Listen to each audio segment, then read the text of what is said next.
It's 3:30. Let's get started. Oh, sure.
All right.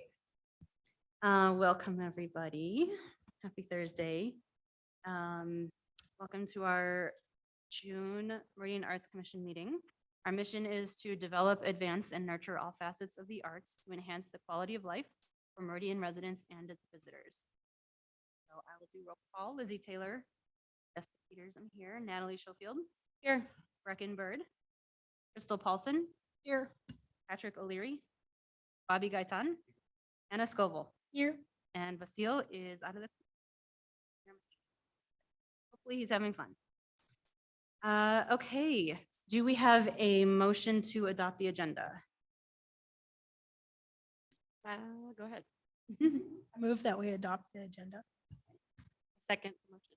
Right. Commissioner Paulson moves, Commissioner Schofield seconds. All in favor? Any opposed? All right. Motion, do we have a motion to approve the minutes from our last meeting?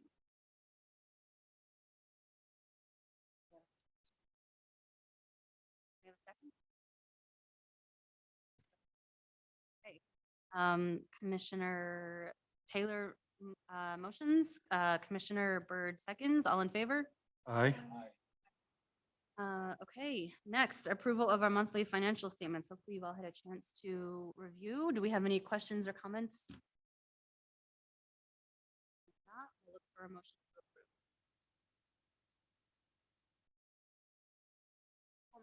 that we approve the monthly financial statement. Hey, Commissioner Scoville motions, Commissioner Taylor seconds, all in favor? Aye. Right. New business, review and discuss. So this is the next installment of our strategic plan. I think we've had some really good discussions about these. So looking forward to our discussion about performing arts. So hopefully you've all had a chance to review and kind of think about it. This is something we don't do a whole lot with, but maybe we'll find that we are further ahead than we thought. So for our first objective is to present a variety of performing arts shows locally. And our strategy number one was to produce free concerts at City Hall Amphitheater. So we are doing that. We have our concerts on Broadway here in August and September each year. So the first action item was contracting with a production company. We have not done that in the past. Or I guess we have technically, the Wineglass productions have done that. So we've kind of moved on from that. Cassie, I know you've been organizing that. Is it still kind of on our radar to work with a production company in the future, or where are we at with that? Thanks, Madam Chair. I did go out and I got some quotes. Currently, it's outside of the budget that we have for concerts on Broadway, but I did pass on those quotes to leadership. So at some point, if we do have the resources and funds to have a production company, it's a potential. And we have had at least a sound engineer do that portion of it. So we did once have Open Wine Glass doing the production, and we've had audio engineers, but not a full production company for a while. Okay. Well, I think that's a good goal to have. So I would suggest keeping it on, but wanted to open it up to you all, what you guys think. Is that still an appropriate goal to have? I think it's an appropriate goal to have. Thank you. Oh, gosh. In the interests of budget and personnel allocation, if we can get by well with that which we have, let's keep it that way and not trying to fix it before it's broke. It sounds like it does take a substantial amount of time on your behalf, Kathy. So That would be one reason to hire a production company. It's a significant amount of work to do the concerts. And so if a production company could handle it at some point, then that would open up some staff resources and time. all right. So that's good. So we will keep that on our radar, keep it on our strategic plan, and we'll just keep thinking about it as we move forward. Action item B, place concerts on community calendars and social media outlets. So I think that speaks to our publicizing for our concerts. So we do that already. We provide an MC for each concert. Review and approve performers as recommended by the production company. So right now that's, I guess, what is our process for choosing the performers? In the past, I think it's just been whoever from the commission was in charge was sort of working with potential performers. Is that what you did this year? Yes, I did. I talked to Leslie and Patrick a little bit to come up with the performers. Okay, so Patrick was involved in that as well then. Okay. So does that work moving forward? Is that the process that you want to have in the future? Yeah, I mean, I think it works. It would be nice if, or maybe something we can think about it at some point in the future is doing a call for artists or the concerts, just to build up a larger database of what we've got or what's available. I don't think I mean, at least in Meridian, Cassie, you should know this better than I do, whether there's a production company that actually or an agency for artists, musicians that does bookings. The main production company that I found that does bookings is Duck Club. They do it for Tree Fort, Flipside Fest, Knitting Factory, Alive After 5 in Boise, and the Botanical Garden shows, and also sometimes for several venues like the Olympic. And I would say there's one major player that does that, which was the one that I reached out to. And And kind of to speak to what you were saying earlier about needing, we don't need a database. There are plenty of companies that contact me throughout the year that would love to perform. So I did kind of work with Leslie because she has a lot of background and experience in that to kind of recommend the ones that we've used before and have been really popular. But if there's a different way that you would like to look at and select bands.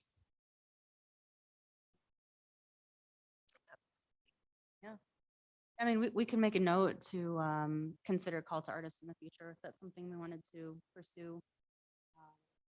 We get a lot of attention for the bands that we have. That's great. A lot of, but it would be good to switch things up too. So I guess, you know, does it work for you and Patrick to do that together? Do we want to sort of assign that task to events and outreach committee, which then would also include Crystal?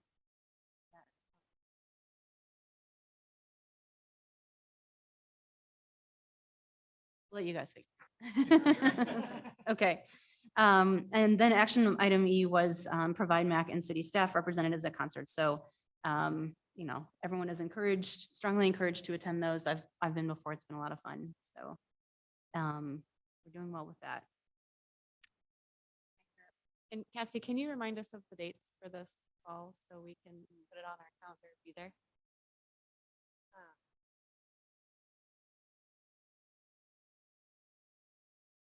The last Saturday in August, which I believe is the 27th, if anyone's able to look at that. And then September 26th, and then September 8th, is that a Saturday? Mhm. And September 23rd. Oh, 9th. Okay. Yeah. I was gonna say.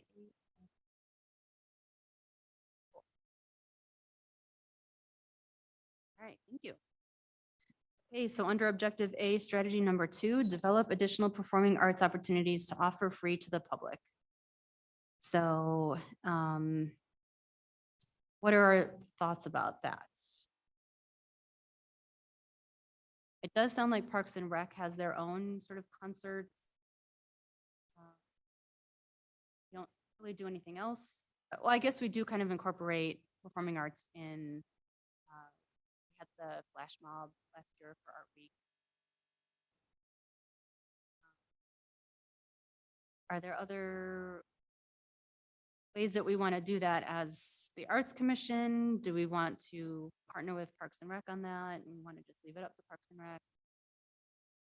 Obviously, it's more work for Cassie to do. If you wanna.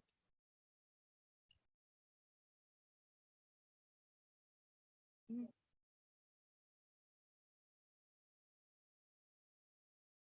Mhm. Okay. So that's actually action item F, contact and work with Parks and Rec. And just as a reminder, the strategic plan was it's written before MAC was within Parks and Rec. So they were looking into the future and seeing that they didn't know that we would eventually be part of Parks and Rec. So we are already doing that. Action item G is work with local organizations and offer public platforms or sponsorships to present their work. So that's not something that we really do very much right now. Is that something that we want to continue trying to do? Is it within the scope of what we do in that? What would an example of that be? The thing I can think of is during like the flash mob, it was like Yeah. Very Star or Mhm. or the children's theater. We've had them come out and I think they've brought signage, Mhm. but besides that, We do also, for concerts on Broadway, we have had like a Treasure Valley Children's Theater perform as kind of an opening act.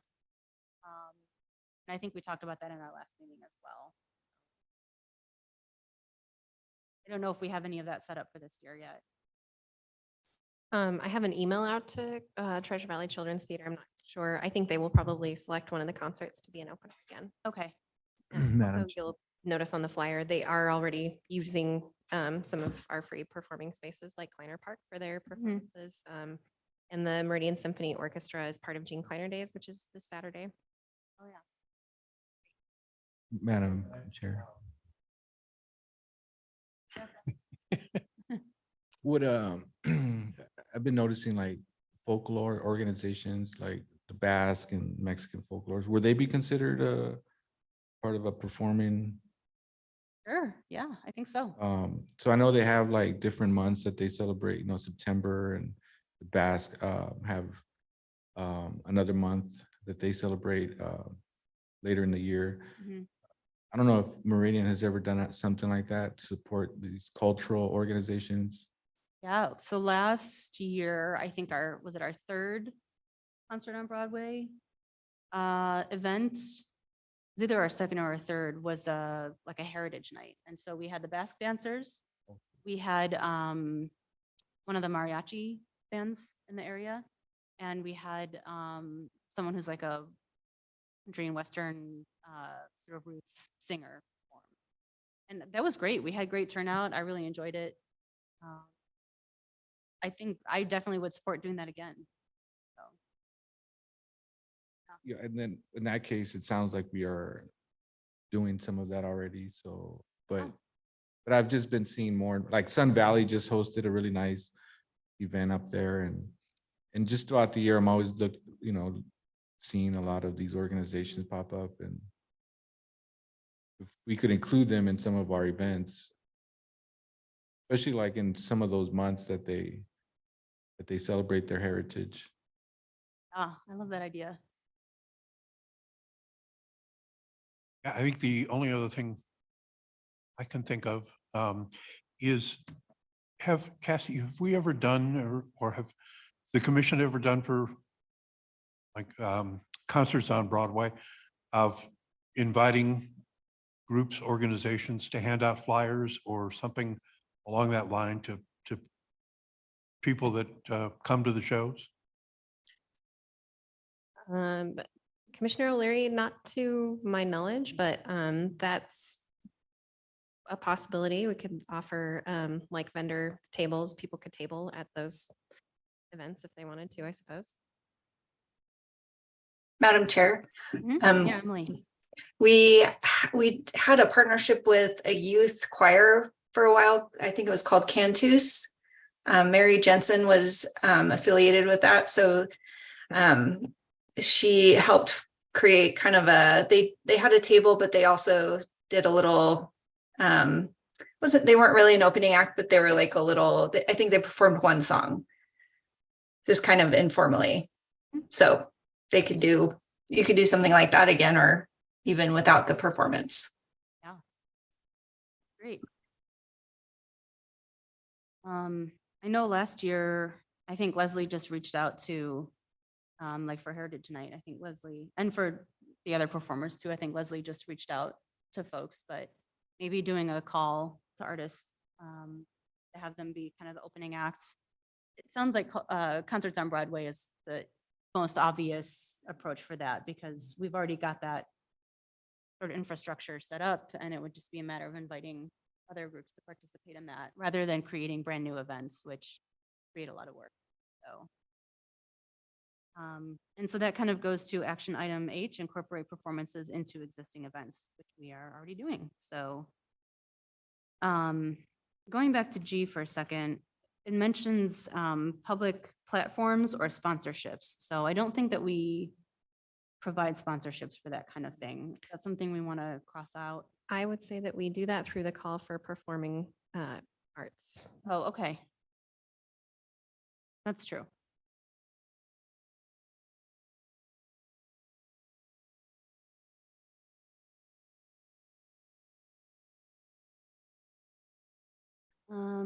All right, so it sounds like we're doing pretty well with that.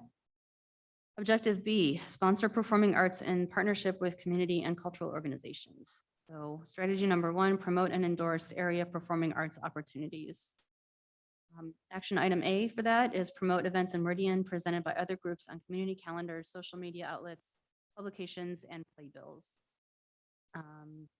We don't really do that, I think, mostly because MAC is not responsible for any kind of community calendars or anything like that. Cassie, are you familiar with any other way that we do this directly through MAC, or is it more of like a city kind Um, of thing?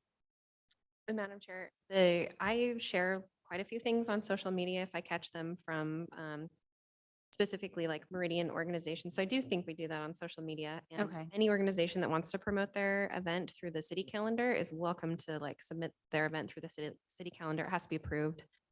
But yeah, we don't really do any publications or playbills, so that part probably doesn't really apply. Okay. Yes, I've seen all of your social media stuff that you've been sharing, so that's awesome. Yeah, I was just wondering whether or not, and this is probably more for Emily, than whether or not with the playbills, with the sponsorships we offer, would it be possible, or are we stepping outside the bounds, that one of the requirements is that if you receive support from the MAC Commission, that you sponsor other or offer small free space in your playbill for another organization to advertise? We do that already. Yeah. Yeah, Treasure Valley Children's Theater, anytime that we sponsor their performances, they have, and they give us a shout out even, I think, at the beginning of so we've got a spot in the playbill and they give us a shout out during the sort of, welcome to, yeah, there you go. It's at the bottom of this, the Grunch flyer, so. Yeah, no, I was talking about, let's say, that they can provide, or I was thinking that they can provide free space for other arts other organizations. organizations. Yeah, Yeah, I think that's up to them. okay, Yeah. yeah.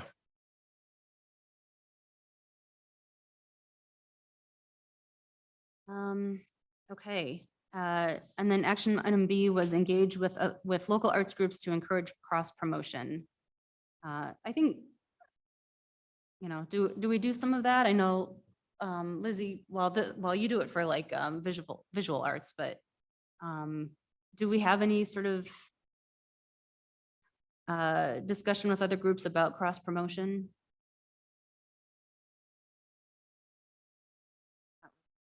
Something that we do. Madam Chair, if I might add, these groups, as far as I could think, would be aware of us, maybe more than we might be aware of them. It is not the job of the commission to actively seek, cultivate, grow, and prosper any little organization. If they want to come to us, they can come to us.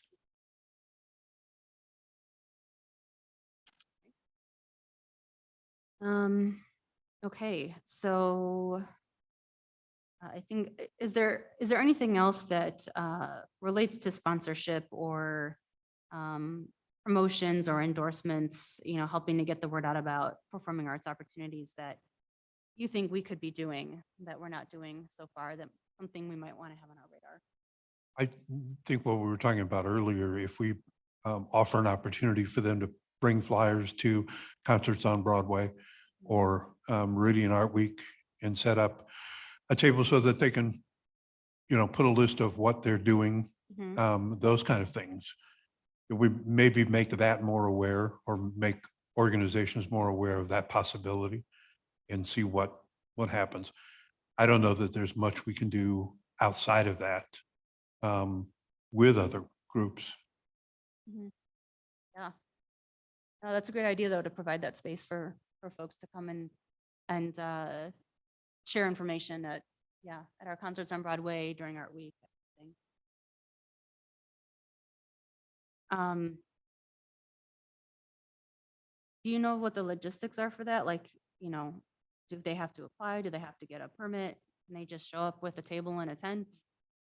What's the, is there a process for that kind of thing? I think if there were organizations that, I think probably putting some parameters on it, like we're not going to do a rain gutter company table. Right. They have to be a creative arts focused organization that does visual performing or literary arts. And then I think it's probably easy enough to say, if you want to show up with a table, bring your own things. And then I can make that part of the TUP when I write that for the concerts. And then have sort of a designated space. And There might be a limit to like how much space, although I don't foresee having more than a couple of tables, so I don't think it'd be a problem. Would they have to just register with you then, just to make sure? I think just coordinate with me. That's really, so if you have organizations that you know that you think might like to table, and then you could let them know that that's a possibility and send them my way. Madam Chair and Commissioners, I think we have to be just a little bit careful about about a carte blanche, because there could be creative organizations that have agendas that they put in print.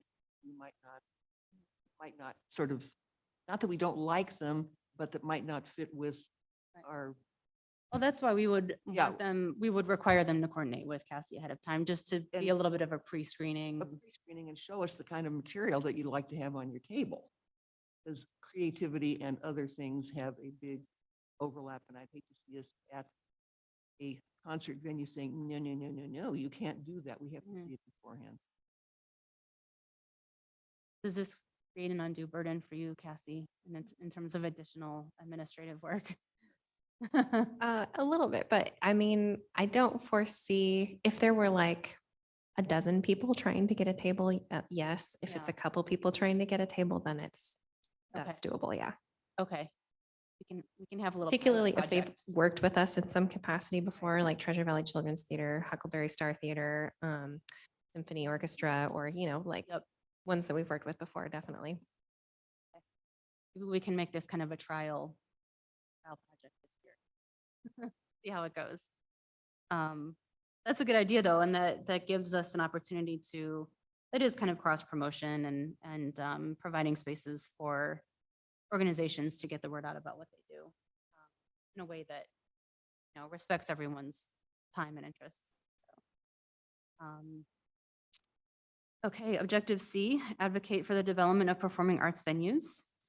Strategy number 1, be a resource to the Meridian Planning Department and developers. Action item A, work with performing arts partners to gather information about audience size, production needs, and frequency of use. That sounds like something that's beyond what we should be doing as a commission. I was just wondering with that, when I read that, was the commission involved at all with, I get this right?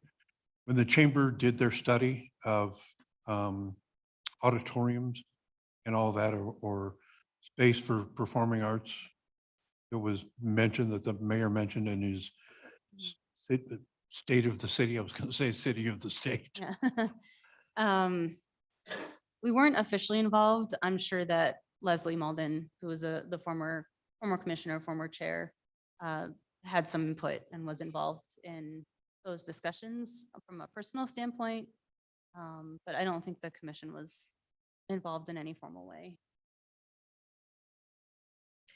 Madam Chair and Commissioners, I believe there was a study that was done several years ago that wasn't, I don't know a lot about that, but the study that the mayor mentioned in his speech is not a study that's been completed yet. It's a study that they've been raising funds for, and it sounds like the funds have been completed. So I would hope that when they're looking for input, that they would reach out to the commission, but it's not a study that's complete yet.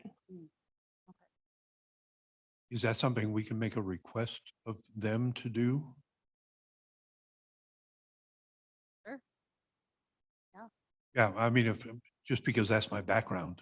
Right. No, I agree. And it seems appropriate for the Arts Commission to. Yeah, that be we're involved. part of it, or at least Mhm. have ears on it from a lesser standpoint. Yeah, I think that's definitely appropriate.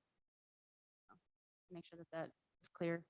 Do you know what the schedule is and next steps for any of that? Madam Chair and Commissioners, I don't know. I did actually reach out to the chamber initially when I heard that there was an auditorium district and asked if, but it seemed like they kind of had their committee set, and also when they say auditorium district, there's 2 routes that could potentially go. Could be a performing arts center, could potentially be like a sports venue. But I wasn't invited to the meetings, but now that they have the study, it's probably a good time to reach back out and ask how the commission might be able to be involved. I'll do that.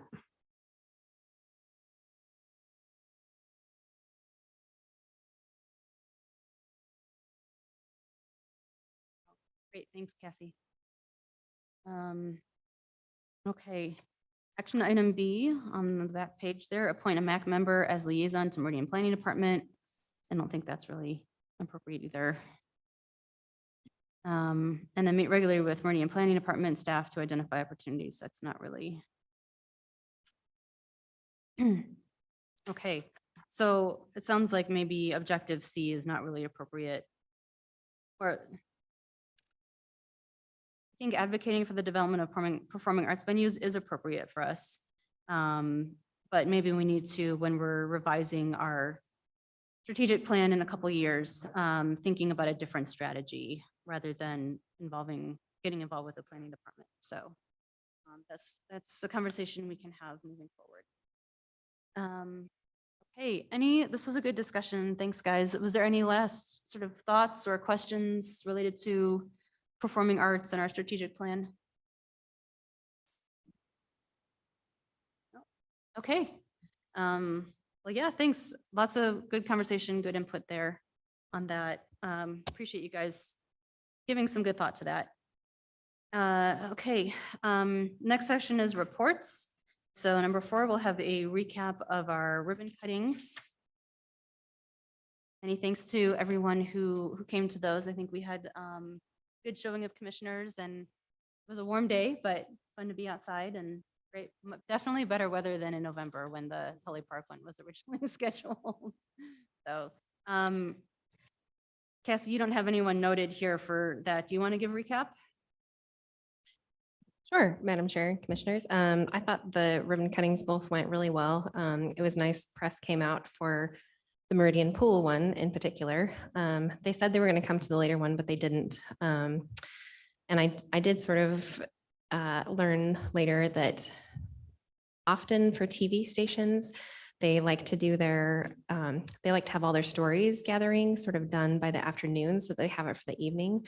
That wasn't really possible for the Tully Skate Park one because we were doing a competition as well. But for future ribbon cuttings, we might want to make sure that we plan like morning and afternoon for those if we want to get TV coverage in particular.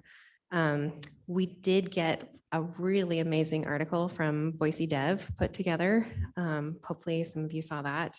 That was an extensive in-depth one, and she used a lot of the news releases and compiled them together, which usually they just straight cut and paste, but she read it and did a great job, and it had images, so that was nice. And the skate competition part was great. It was fun, and yeah, I thought they went really well. Oh, agree.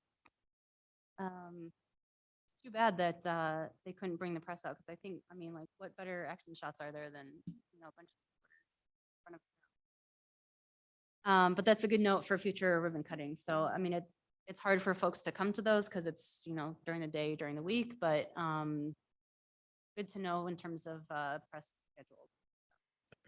Madam Chair, I did see Channel 7 do a little morning recap a few days after, and I was up and I saw that, and I recorded it. I meant to send it to you. I don't know if anyone saw that. It was just short. I think they borrowed a lot of the language from the that Media release. Okay. But it was short and sweet, and it was a different channel that that I didn't expect, so it was nice. Okay. All right. Well, good. Thanks, Bobby. And Madam Chair and Commissioners, I just want to commend Commissioner Gaitan for his speech. I thought that he did a particularly good job speaking at the ribbon cuttings. Yeah, I agree. Okay, so excited for future ribbon cuttings. Number 5, staff report. So Cassie, that goes back to you.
Thanks for being patient with me on the technology.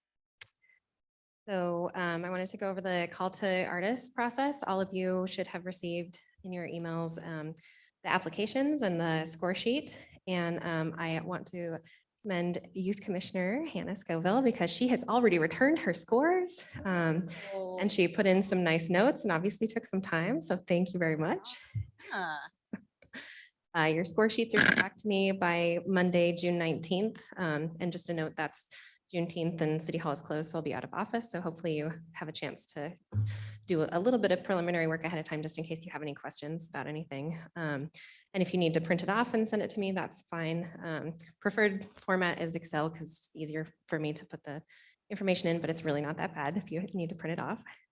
Looking at you, Commissioner Taylor. That's fine. And then the initial point gallery subcommittee will use the scores to schedule shows and select and not select artists. That meeting is Friday, the 23rd. And let me know with any questions. I did receive a message for, there's a gallery guide that the Idaho Art Gallery and some other galleries are starting to put together as sort of a gallery guide in Ada County.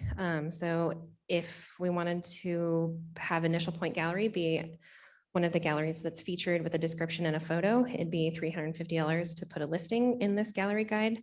For free, you get name, address, and phone listing. So question to the commission, would you like to purchase a listing for a guide for the guide to be in this? It looks like a pretty nice publication. The Initial Point Gallery budget is $700 a year. We use that for some of the like food sort of things. We haven't used as much of that budget this year because a lot of the groups have done all their own food and things. So it would be in the budget this year. So before I move on, any thoughts on that? Good question. All of the galleries that are in it would be distributed, and I'm not sure how, she said that she thought their reach would be 3,000 to 5,000. So I think they're also planning on putting it in some like hotel lobbies. So obviously all of the places like Boise Art Museum and anyone that is participating will have some, but then some like visitor center type places. Answering the third question, would the commission like to purchase a listing in this guide for the gallery? This commissioner very much would. So I think the process for that would be for someone to make a motion and someone to second, and then have a vote. Yeah, I think it's a good idea. We have a motion? Madam Chair and Commissioners Cassandra, et cetera, I move that the commission purchase a listing in the Ada County Gallery Guide for a cost of $350 for a full gallery listing, including a full page photo of the gallery and description, name, address, and phone listing. Thank you. Thank you, Commissioner Taylor. We have Brecken seconds. Great. All in favor? Aye. Any opposed? Okay, awesome. Thank you. Very exciting. Enthusiastic support for that one. Yeah. Has made our day.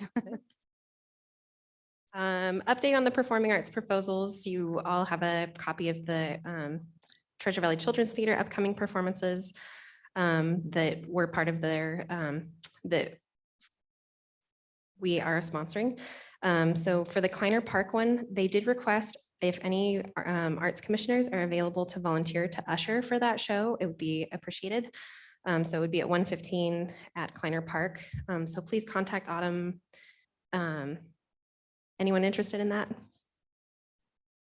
Patrick, okay. Yeah, please contact Autumn. She would love some volunteers to help with that.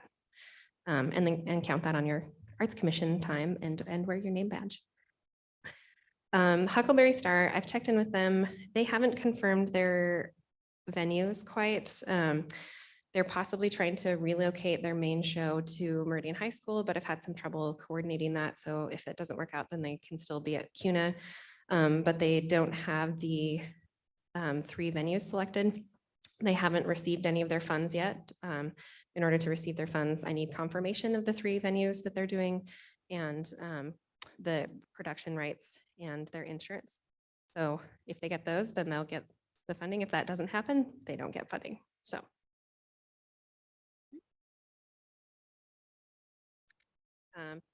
Public art updates. I know we just talked about the ribbon cuttings, but yay, they're all installed. Traffic boxes, all the 2D works were approved by council via resolution. I sent in the check requests for those and the suggested locations. I talked to some of the parents and students about a few of them, or came up with some suggested locations, but left 2 of them that didn't really care about locations. Usually there's going to be a couple that warrant rewrap once we do the cleaning and get a maintenance report. So leaving those ones based on the condition report from the cleaning. I anticipate the student payments to go out probably in July and the boxes to be installed in August, September. The 5 Mill Creek Trail Hub project, she's almost finished with this. It is beautiful. Really excited about this. She just has a little ways to go. Installations planned for July. I went out to the site and the foundation has all been poured and is ready to go. And the site is also going to get a few other amenities, some bike racks that will likely be commissioned by an artist, which is cool. Historic signage and bike repair station, resurfacing of the plaza. That comes from a budget that's specific for the parks amenity sites. So a ribbon cutting for the site, we don't really have a date quite in mind because we want to get some of those amenities. So it's an opening for the whole site, but we'll plan that later down the road. Hopefully, possibly later this fall. The transit shelter project. So the picture on the left is one of our transit shelters that's at the 10 Mile crossing. And then the images on the right are some pieces that are wrapped in Boise. I met with the Valley Regional Transit and they have the agreement. Their legal department's reviewing the agreement. And after they approve it, which I anticipate they would with maybe a couple of things here and there, we can develop the call to artists and make sure funds are secured for the following year, because I think the installation for these would happen next year.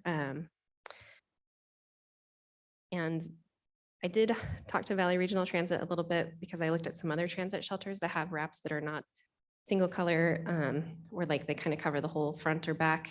And they don't have a policy about it, but they did think it would probably be good for them on their end to have a little bit more of a look that is consistent through the valley. So they would like us to do a single color and have more visibility, particularly on the side where the bus is coming in. So have the negative cutout space.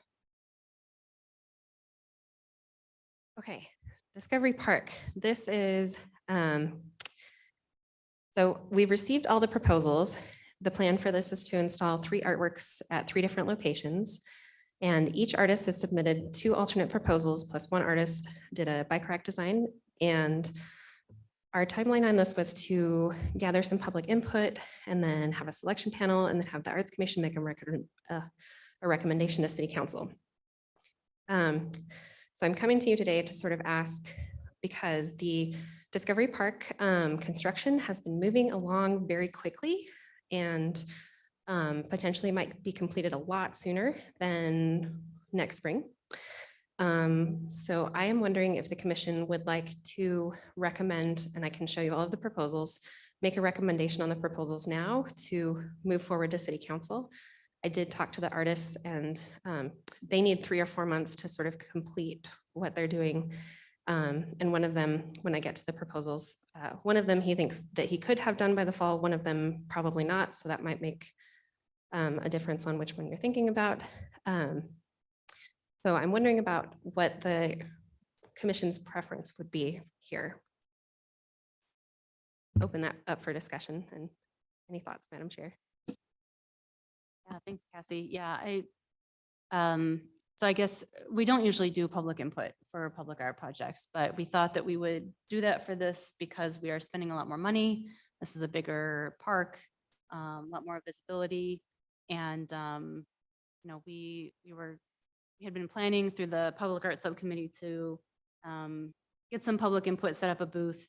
at the park sometime this summer, maybe at like the fireworks or 4th of July, and get input.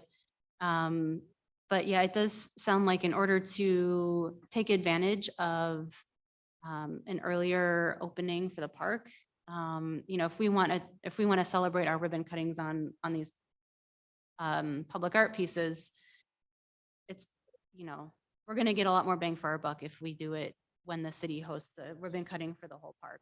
So who knew that like a park could be done sooner than expected? That doesn't usually happen. It's great that they're going to have it done ahead of time. So, wanted to get input from all of you, if you're supportive of, scratching the public input piece, or if you really feel like it's necessary. Thoughts about that. And then Cassie, it looks like you're also going to be looking for us to vote today on the designs as well. Yeah, so on the, we had public input updates and we were talking, it's on the agenda and listed as an action item. So you could make a recommendation on which project to move forward.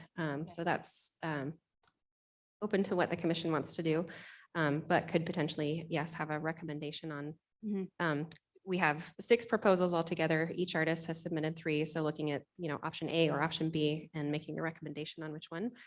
And something to consider might be, I think the public input is really something we should strive for and can do on projects. For these projects, and as you're looking at them, you might also think about whether the outcome might be very different if we got the public input. Yep.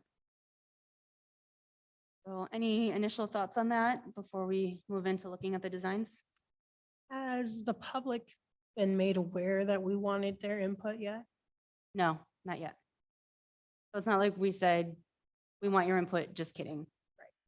So I think since they don't, we haven't officially Mhm. asked it. I think it is a timing thing. I would vote for moving forward. Yeah, and I just want to clarify, there's no requirement we have or the commission has of doing public, okay, Nope. okay. It's a good practice, and a lot of, a lot of arts commissions or, similar type groups in other places do public input on a regular basis. I know Boise does, especially for really big projects. They do public input. I mean, this is still a much smaller scale than something like that giant pink swing tree in Boise, which is beautiful. I love it. But our projects are smaller scale than that. So, there's no requirement for it. It's something good to do, maybe for specific projects. Like I said, if they're sort of larger in scope or scale, if we get proposals that we're not sure whether the public is going to like it or not, if it's a little bit edgier, a little bit different compared to what we've been doing, I don't think any of these designs fit into that. So, I mean, we've seen these designs with the subcommittee. We're comfortable with them. We don't have any concerns about the public opposing them. I think it sounds like there are a couple designs that one might work better than the other. So that's kind of for us to judge. I think the other thing that Cassie brought up, which is, technically as commissioners, we're sort of representatives of the public. So, obviously our thoughts about art might differ from, sort of the broader community's thoughts about art, but technically we do kind of represent the public.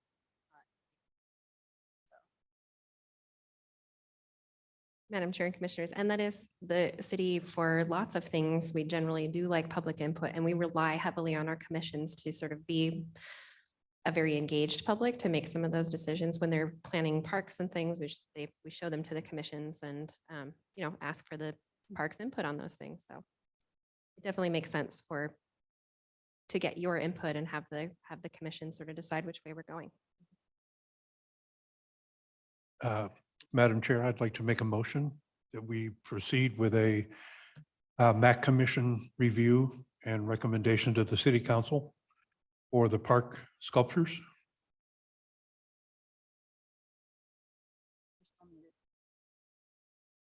Second. All right. Commissioner O'Leary motions, Commissioner Taylor seconds. All in favor? Aye. Okay. Any opposed? All right, bring it on, Cassie. Madam Chair, give me just a moment to set up the Yep. slideshow.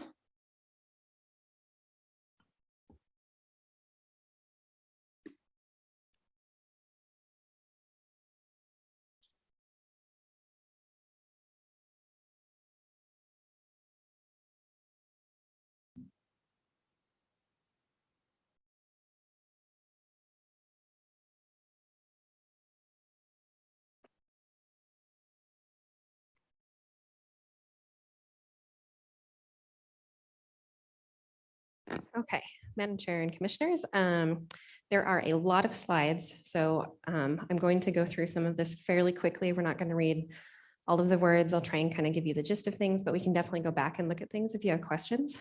So with that, I'll start with Steve Parker's proposals. And if any of you are on the previous selection committee, he was an artist that had applied for the Trail Hub and was one that was well liked. And with that, is it going to go?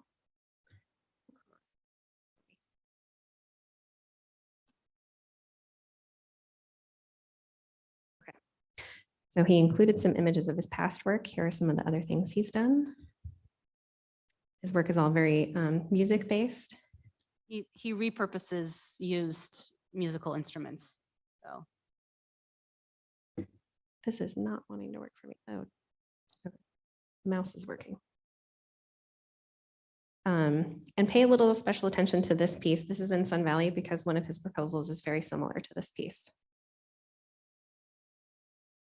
This is a piece that he did that has moving parts and is out in a park. Sorry that this is not cooperating for me very well. This is an interior piece. So this is proposal number one. There are 3 pieces. And if you see the moving, there's some handles there. You can move the handles and they'll make various noises on the site. They are, you can, so yeah, we're not going to read the whole narrative, but you can see the figure there. Those are the overhead renderings of what they'd look like. I think they're about 15 feet high each. Oh, and the placement for this one is near the playground.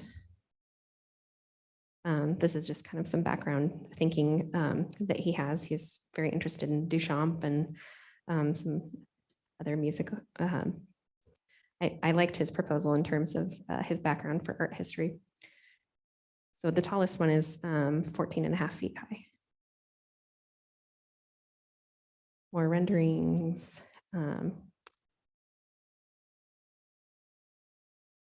This kind of has a breakdown of some of what the interior would look like. So there's like a plexiglass sort of casing on the outside to protect the parts.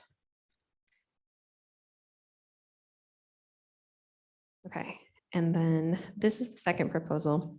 And as a heads up, the first proposal he did not think probably could be completed by this fall. This one, I think because it doesn't have moving parts and he has more of the materials, could be completed this fall.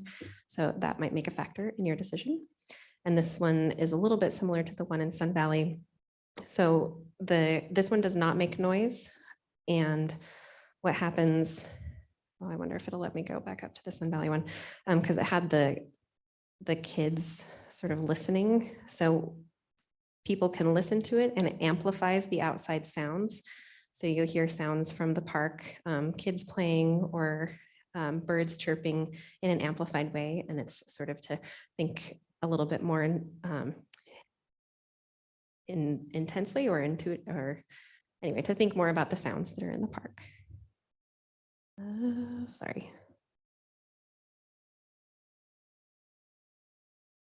Some more renderings of this one.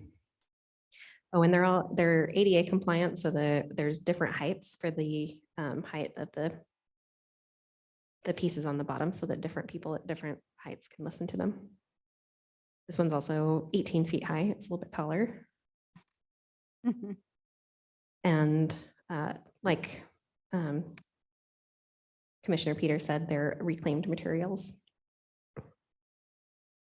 And he actually has some of the structural engineering from other projects that are pretty similar, which would also help him sort of get this one completed a little sooner. Okay, so that was it for the two proposals for Steve Parker. Do we want to stop there and If you want to get do, input and have a vote? That way we don't have to like go back and think about Sure. each one. Okay. All right. So any thoughts about those two pieces, or I guess two options? Because one is three pieces together. So, question, depending on which one is chosen, are they both next to the playground? Commissioner Paulson, yes.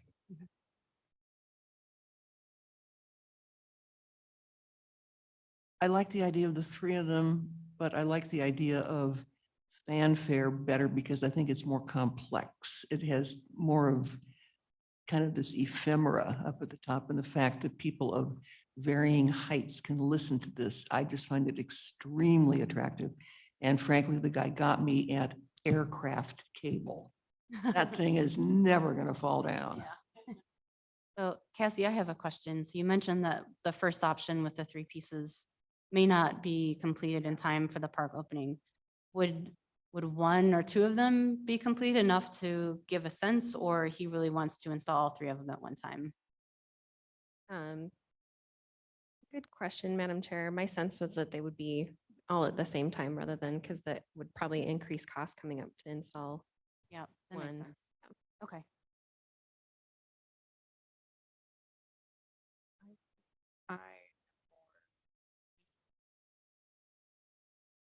As well as.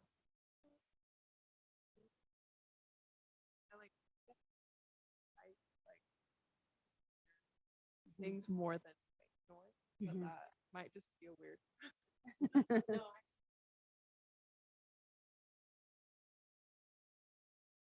Yeah, I agree with Brecken that I would prefer to be the one choosing to listen rather than be subjected to other people's sounds. Okay.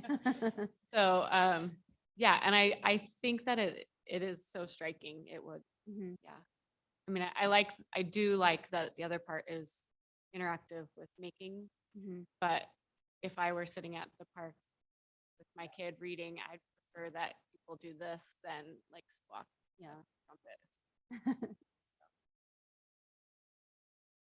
And Commissioner Schofield, the sounds that they would make, he described as similar to wind chimes. That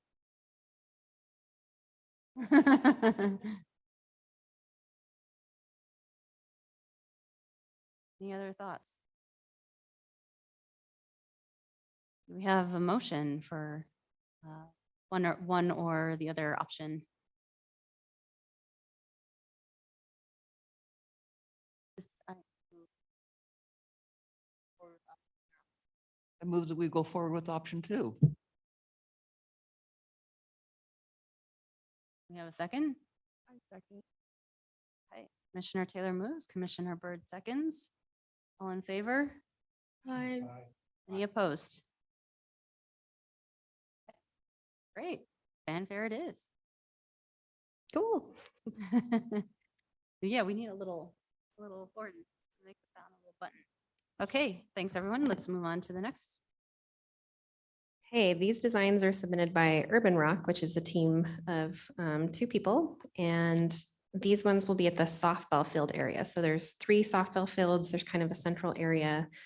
It's a central grassy area. So you'll see that kind of in their designs because they're designing around that grassy area. And it's probably, I want to say it's 60 feet. So it's probably about as large as sort of this circular thing in here in the room. So the first one, you can see these three pieces and they're about 4 feet high and they are cut out of aluminum and they have these words on them. This is actually an image of the shadows that would be cast from the pieces. So this would be what they look like in the shadows behind them.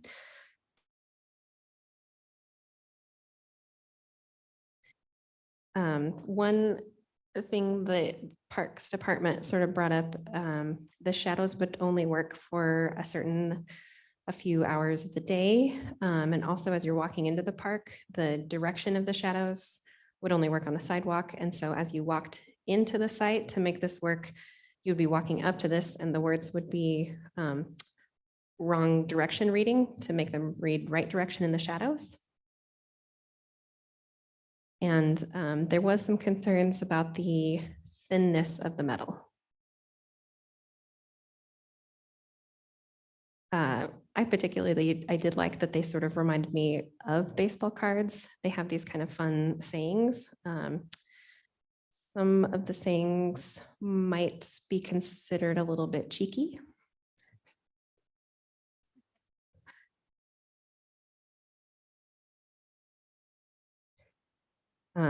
With that, I'll just go ahead and move into the second one.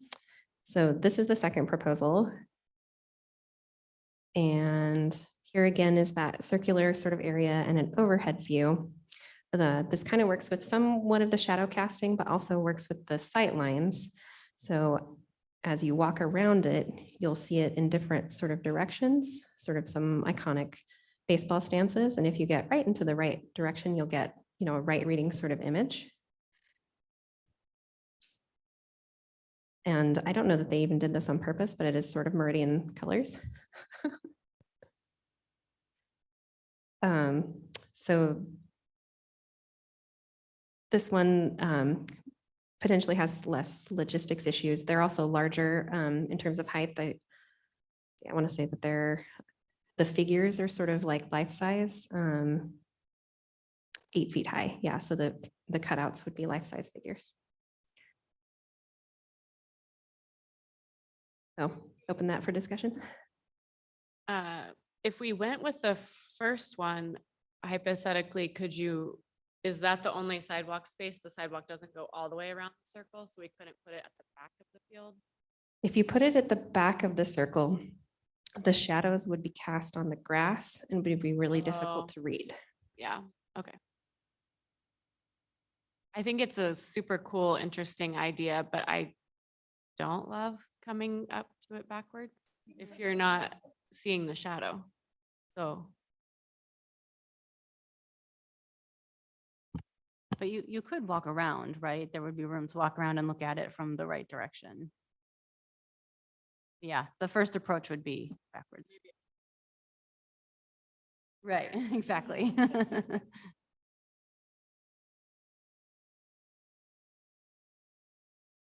Any other thoughts on this one?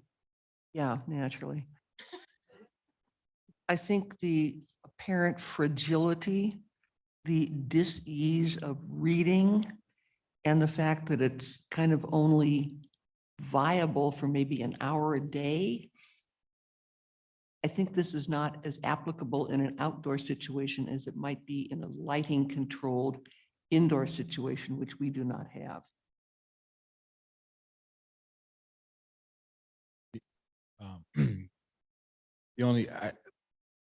The only way I think this could work is if they were almost like from above, almost like you're walking through a little tunnel and then it's permanently there above and then they cast a shadow.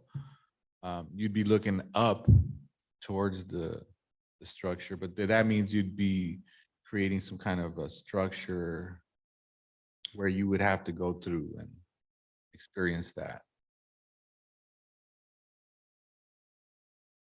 And that might not be what the artist's vision was. So. Okay, sounds like we're leaning in all one direction. Do we have a motion for the whole ball game versus what the other one was called? Madam Chair, I move that we go with the second option, the whole ball game. Whole ball game with just the blue and yellow. The whole. The play on words there because The blue and yellow design from Urban Rock. Second. Second. Crystal first. So Commissioner Schofield motions, Commissioner Taylor second, or excuse me, Commissioner Paulson seconds. All in favor? Any opposed? Okay. Going with option number 2 for that one as well. Thanks, everyone. Cassie, let's go with the third one. .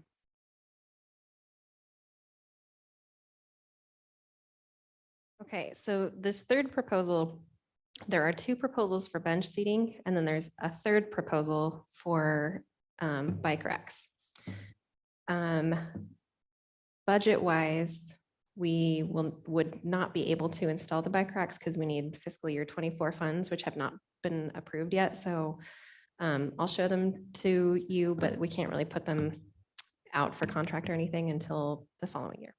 So we're looking at the two bench ones, and these bench ones would go in the bike park area, and they'd go near the children's bike park area and sort of act as a little bit of a place for parents to sit and watch the kids area. And it would be placed in between the kids area and the road. That's why this site was chosen, and kind of for bikes specific, or for benches specifically. So the first one, he plays on the Discovery Park theme. We have other sort of like animals in the park and information about animals. So there's a trout bench, a rabbit bench. It is mountain lion specifically is what he was thinking of there, not just lion, because the lion's not so native to Idaho, but the mountain lion, and a hawk bench. And these are all made from old propane tanks, so they're repurposed materials.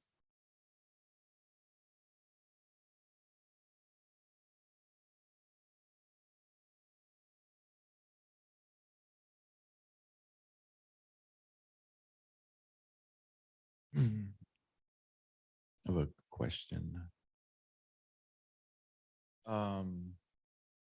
They're probably so heavy that, you know, they won't be able to move, but is the It would be idea, bolted down.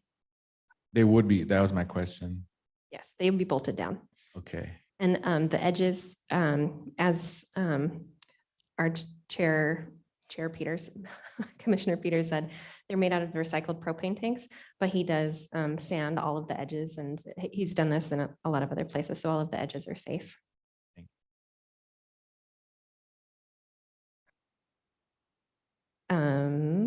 So here's his second proposal. And also he's willing to, the colors below are like the color options, so could choose any of those colors. So this one has the set of benches, but they're sort of mirrored images of each other. And one of them is the Cascade bench and a cloud bench. You can see they're, yeah, mirrored images of each other.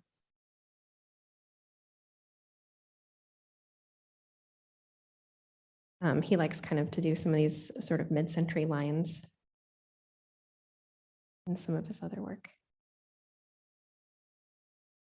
Okay, so that's, and I'll show you these because they're interesting, but I'll come back probably to show you these again since we don't have budget for this. This is the bike rack that he submitted, and it's based on a peregrine falcon. And the first ones with the color that he has, they're colors that a peregrine falcon actually has on its body. And then the other one's a solid red color. And they're curved a bit because they're made out of the bike tanks. Oh, And it sounds, Cassie, it sounds like if we wanted to go with these, we could. do these instead of the benches too. Okay, The benches, so the bike racks are 10,000, the bench options are 25,000. okay. And if we wanted to do a bench, like a bench option plus the bike racks, we could potentially approve the bike racks pending budget approval. Yes, and then just contract wise, I have to do the contract for that a little later. So I think, you know, it Mhm. wouldn't be part of the official ribbon cutting part, but yeah. Yeah, okay. So if we, I personally like the bike rack a lot better than the bench option. But if we don't put benches in, are like, will the city put benches in? Or then there's no seating right there. Other bench options have not been planned for the site. Okay, I guess that's something to think about.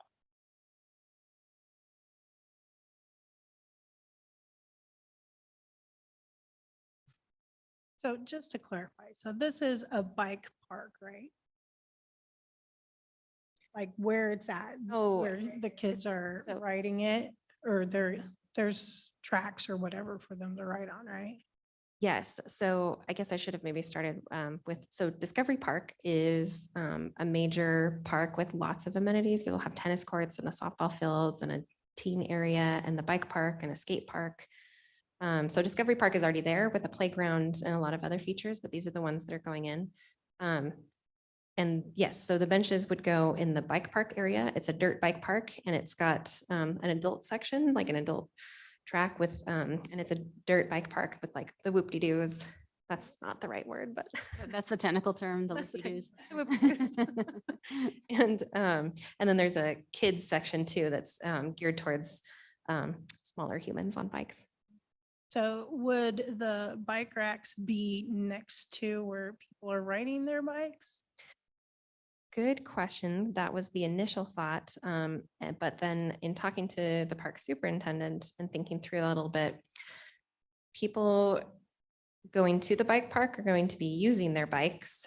And if they're going to a different area of the park, they're probably going to pick up their bike and go to the other area of the park. So the bike racks would actually most likely go over by the softball field because that's where it makes sense to have them. Good question.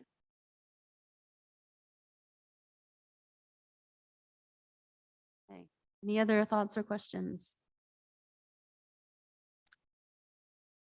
Oh, I just had, you just brought up a good point.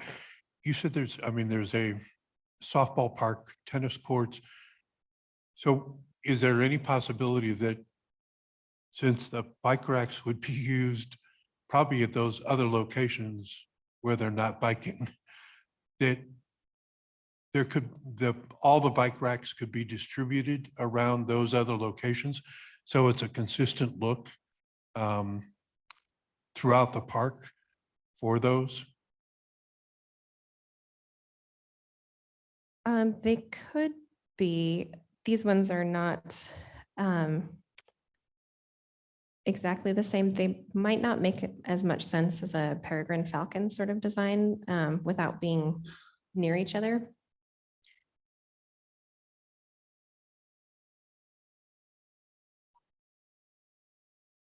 Oh, okay.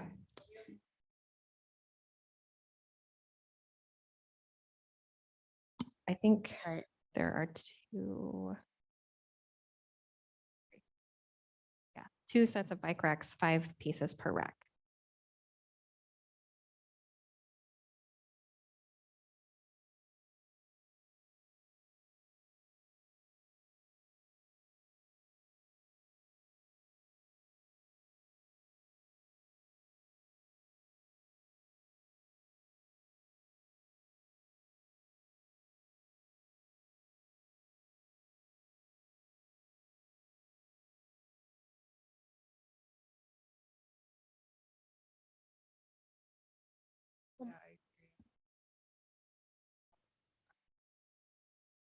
Mhm. The bike racks also don't like scream bike rack to me. If I went up to them, I would be like, oh, it's cool art, not a bike rack necessarily. I feel like we'd get more function out of the benches. And I think it makes it more family friendly, honestly, because if you don't have seating, I mean, people will make a spot to sit, even if it's not what you intended. But I've just worked with a lot of families and parents, and those parents will want a spot to sit while they Mhm. can watch their kid. Yeah. And so they may make the option not to take their kid there if there's no spot to sit. Yeah, I mean, people could sit on the ground, but there are some people who can't sit on the ground. People don't want to necessarily lug a chair all the way across the park, so. yeah.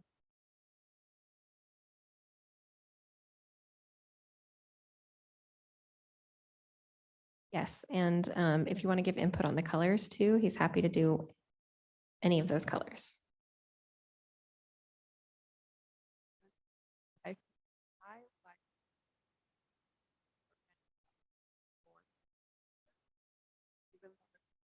Mhm. Madam Chair, I can't hear whoever's speaking. I think the mic needs to be on. It is on. It might not work.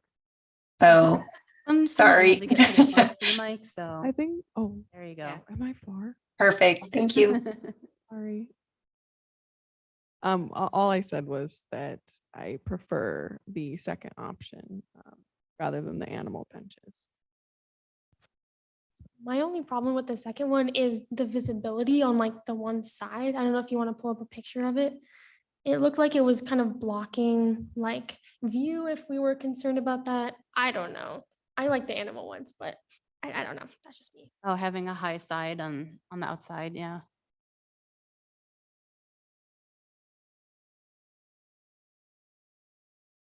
Cassie, what's the total height of the benches? Did he give a dimension for that? Don't think we have dimensions.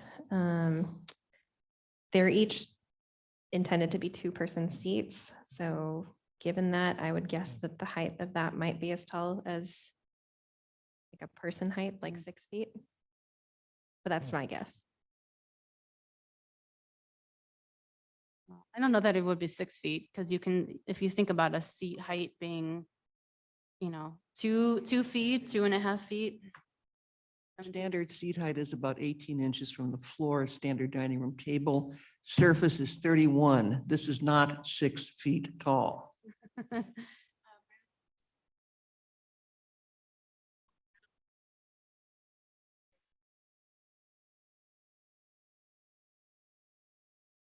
Mhm. Mhm. Yes, you could recommend that. Yeah, because what was crossing my mind was wondering whether we could ask him to redesign or at her to redesign the lion bench, since it doesn't look anything like a lion, or come up with another one.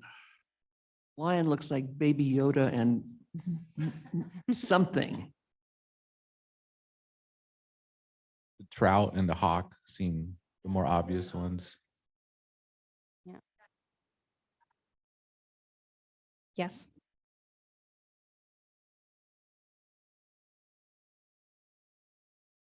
No, it's okay. Yeah, so I guess what we're looking for is a motion regarding which bench style and then a color.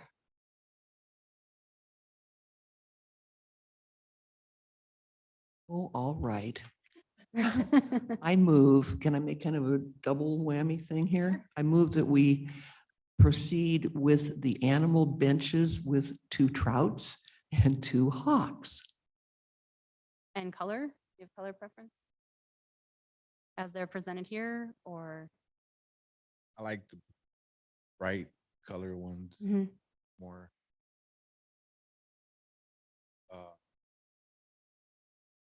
So I vote for the brighter colors on the left. I second that.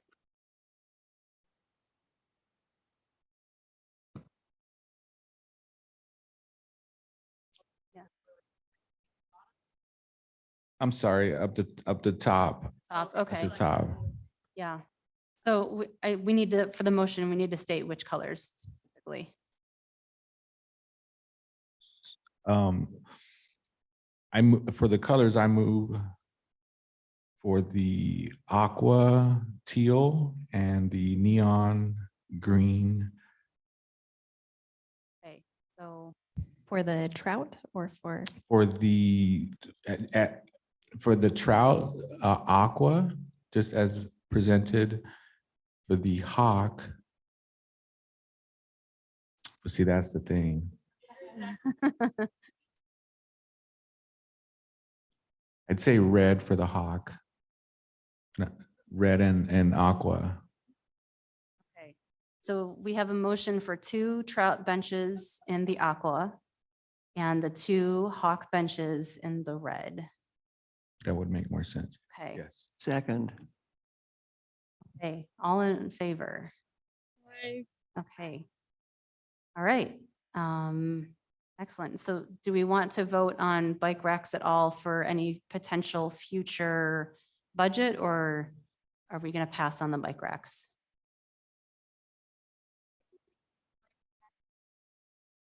Sorry, I think after we've talked out the bike rack for this particular park, it may not be a good fit, but I love this idea for somewhere in Meridian. So And Madam Chair, Commissioners, I need to double check with the park superintendent. I think there is a requirement for some bike racks in the park. And we had talked about the softball field for the bike racks being there partly as a visual. There's an area with the road and then there's like a concession stand and stuff. And to kind of ensure people don't drive up onto some of the area, it would be likely where we put bike racks. So that was some of the background on that I didn't mention, sorry.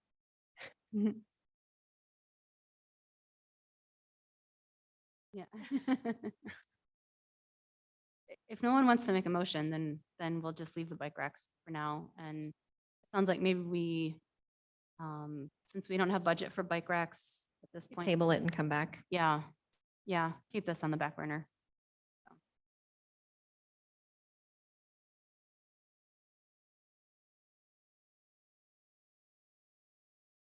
Hey, That's it for me. Thank you.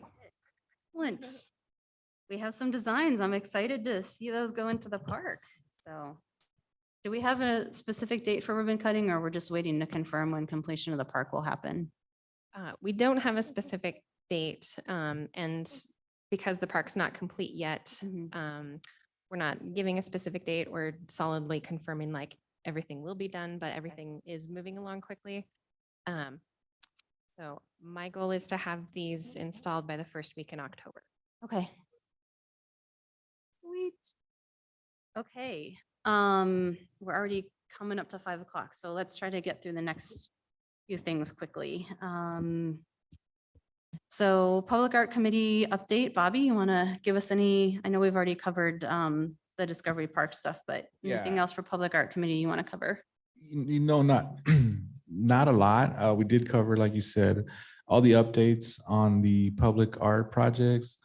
We talked about the mural cuttings and how to prepare for that. We discussed the public input for the Discovery Park. Obviously, we just voted on moving forward, and then we ended with a discussion on our vision statement and the idea of coming up with a vision statement for the public art committee, and eventually for it to be part of the master public art plan.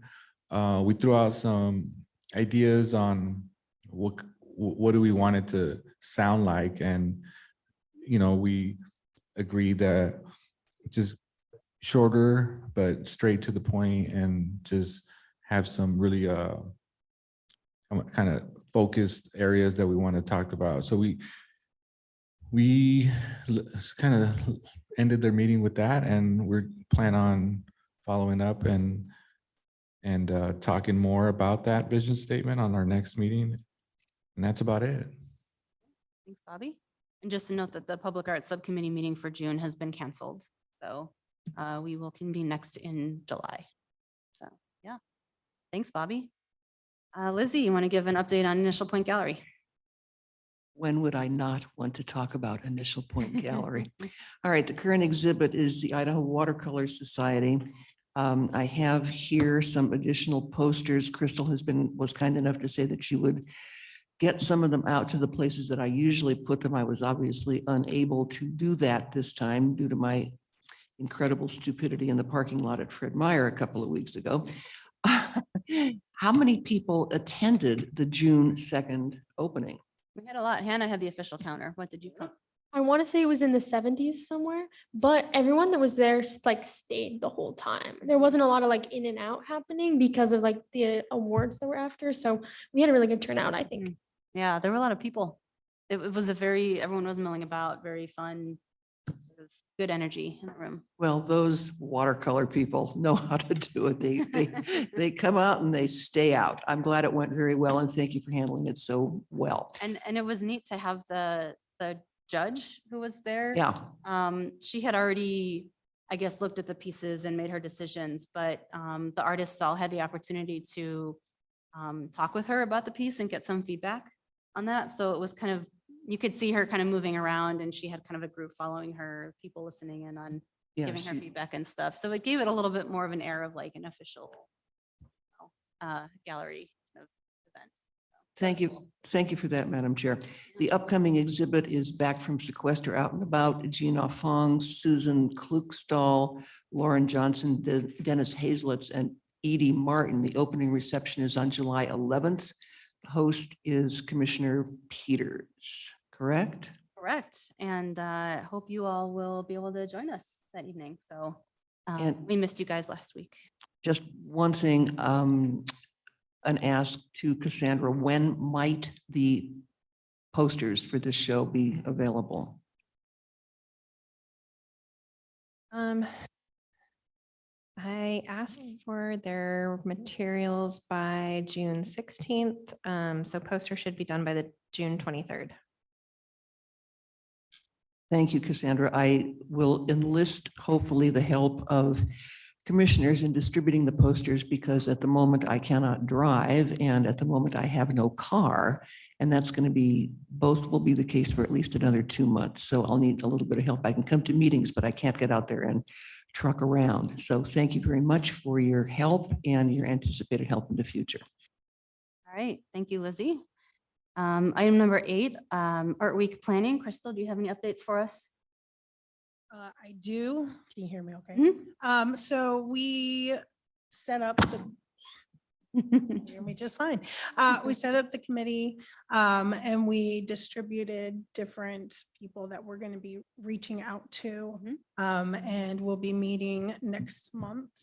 And we've been able to reach out to a lot of people. That's pretty much what we established. All right. Awesome. Well, glad to hear you guys have gotten started with that. So looking forward to hearing more.